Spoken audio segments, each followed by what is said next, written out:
Qual é o efeito da regeneração? O que causa o novo nascimento? A regeneração, ela é um ato criativo de Deus. Uma obra essencialmente, totalmente divina. A regeneração não é simplesmente uma mudança de disposição moral ou uma reversão de atitude mental operada no homem. Através da regeneração, Deus cria um novo homem com uma nova natureza, em verdadeira justiça e santidade segundo a sua palavra. O novo ser gerado por Deus tem uma nova natureza segundo a natureza divina.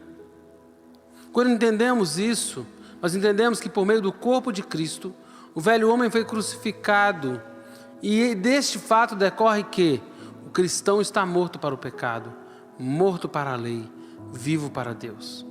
Ou não sabeis que todos, quando fomos batizados em Jesus Cristo, fomos batizados na sua morte? De sorte que fomos sepultados com Ele pelo batismo na morte, para que, como Cristo foi ressuscitado dentre os mortos, pela glória do Pai, assim andemos nós também em novidade de vida. Todos aqueles que foram batizados em Jesus, e é isto que o batismo representa, foram batizados em sua morte. Significa que ao morrermos com Cristo, fomos sepultados com Ele. E a representação disso é o batismo. O que foi sepultado com Cristo? O corpo do pecado, a velha natureza, o velho homem e suas velhas concupiscências. O velho homem foi crucificado para que o corpo do pecado fosse desfeito, de maneira que o novo homem não serve mais ao pecado, é o que diz Romanos 6,6.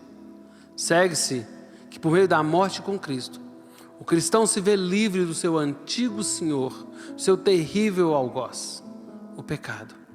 Quando se está preso ao pecado, por meio do corpo do pecado, ou da velha natureza, tudo que o velho homem produz pertence ao pecado. O bem que o velho homem produz não pode livrá-lo da condenação. O mal que ele faz só aumentava a medida do cálice da ira de Deus.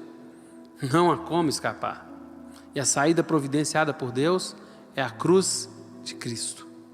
O apóstolo Paulo é categórico. Ele diz: pois quanto a ter morrido, de uma vez morreu para o pecado, mas quanto a viver, vive para Deus, pois o pecado não terá domínio sobre vós.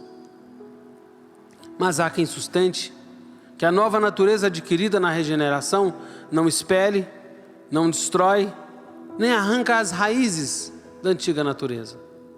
Para estes, as duas naturezas coexistem, tanto a velha quanto a nova natureza. Dividem o mesmo espaço e dividem o coração dessa nova criatura. Eles argumentam que a velha natureza foi crucificada.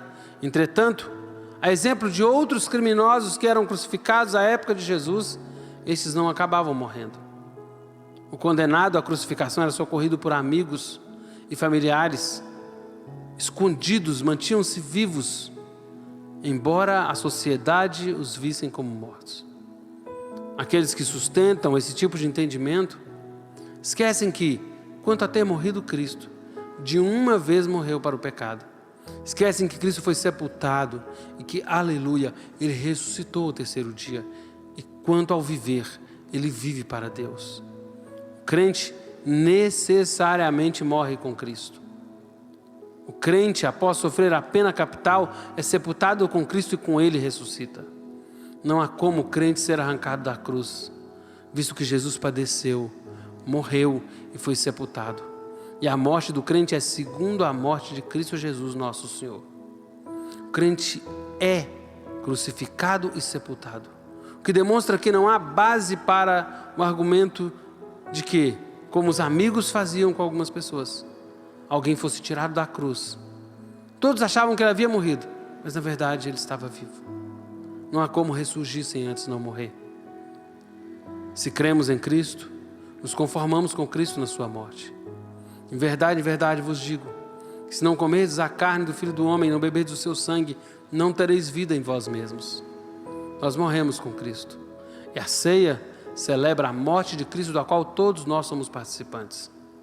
Alguns alegam que a nova natureza é recebida na regeneração e que por isso a velha natureza passa a coexistir com a nova. Não é assim a regeneração em Cristo. Ela não é recebida Antes, a regeneração fala de uma nova criação. Você não recebeu uma nova vida, você foi recriado. Não é uma ação que nós tivemos, não é uma mudança de pensamento, não é uma mudança de sentimento, é uma nova criatura. Tudo se fez novo. Que o novo de Deus se manifeste sobre a sua vida, para a glória do Cristo de Deus. Eu te abençoo em nome de Jesus.